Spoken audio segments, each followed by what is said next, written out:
early stage startup, you have quite a few options of being able to raise money. Again, a lot of startups feel that early stage is hard to raise money. Actually, it's much easier to raise money in the early part of your journey.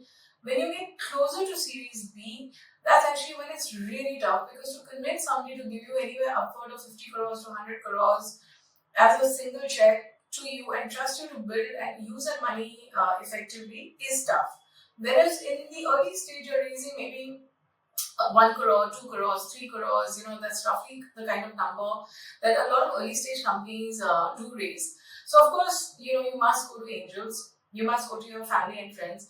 Now, I understand for a lot of founders who come from, let's say, different backgrounds, they may not have a circle of family and friends who can probably afford to give them, even say a few lakhs of rupees.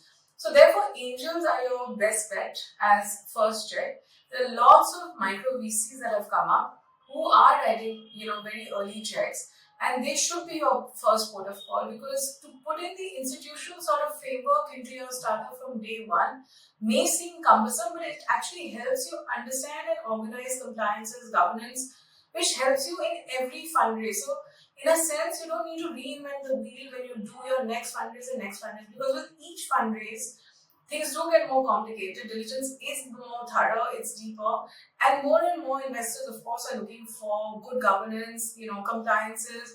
Compliances are getting more and more stringent in India. So, therefore, if you get an institutional framework from day one, I think nothing like it. Having said that, of course, there's still not that many funds that every founder can get access to that capital. So, angels are a very good source of early capital, and you must try and reach out to as many. It is a numbers game, which means that the more people you reach out to, more funds, more angels, more family offices, the more likely you are to get funding. So don't imagine that just because you heard no from say 10 people, 20 people, 30 sort of sets of investors, that it's going to be a no from everybody. The question is, you may need to speak to a lot of people before you hear a yes. So don't lose hope. Keep trying and keep listening to the feedback you're getting from investors. Some feedback is good and valuable. A lot of feedback is useless. And sometimes the feedback does make you feel very small and bad about what you're doing.